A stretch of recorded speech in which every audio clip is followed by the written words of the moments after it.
نبی کریم علیہ السلام نے فرمایا، بخاری مسلم میں فرمایا، 7 ہلاک کرنے والی چیزوں سے بچنا، اگر ان میں تم چلے گئے تو ہلاک ہو جاؤ گے۔ 7 چیزیں ہیں جو تمہیں ہلاک کر دیں۔ یا رسول اللہ صلی اللہ علیہ وسلم وہ کون کون سی؟ تو حضور نے فرمایا، اللہ کے ساتھ شریک نہ کرنا، ہلاک ہو جاؤ گے۔ دوسرا نبی پاک صلی اللہ علیہ وسلم نے فرمایا، جادو نہ کرنا، ہلاک ہو جاؤ گے۔ ہلاک، اور یار جسے حضور فرما رہے ہیں ہلاک ہو جائے وہ بچے گا؟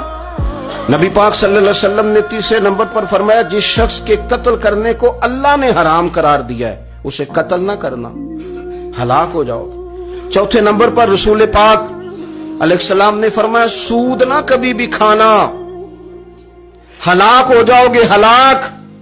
بڑی بڑی دلیلیں دی بینک والوں نے، بڑا سمجھایا تو حاجی صاحب مان گئے، محترم مان گئے، کہنے لگے نہیں جی نہیں، وہ کاروبار میں لگاتے ہیں۔ بڑے بھولے والے ہیں ہم، پتہ سارا ہے۔ اور دیکھو سب کاموں کے باوجود مستقل بینکوں میں پیسے اس اکاؤنٹ میں رکھے ہوئے ہیں جہاں سے مستقل سود آتا ہے۔ حضور نے فرمایا، نہ کرنا یہ کام۔ تو کہتا ہے میں سود پہ پیسے لے کے کاروبار چمکاؤں گا، تیرے نبی پاک نے تو فرمایا تو ہلاک ہو جائے گا۔ تو کہتا ہے میں میل لگاؤں گا، حضور نے تو فرمایا ہلاکت ہے۔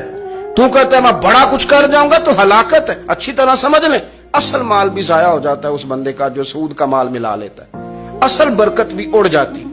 اور میرے نبی پاک صلی اللہ علیہ وسلم نے 5ویں نمبر پہ فرمایا، یتیم کا مال نہ کھانا، ہلاک ہو جاؤ گے۔ اور پھر 6 نمبر پر نبی پاک علیہ السلام نے فرمایا، کفر سے جہاد ہو رہا ہو تو کبھی پیٹ پھیر کے بھاگنا نہ، ہلاک ہو جاؤ گے۔ اور 7ویں نمبر پر اللہ کے رسول نے فرمایا، بے قصور اور بے گناہ عورت پر تہمت نہ لگانا، بلا وجہ بہو کے کھاتے نہ کچھ ڈال دینا۔ یہ 7 وہ چیزیں ہیں جو ہلاک کر دیں گے۔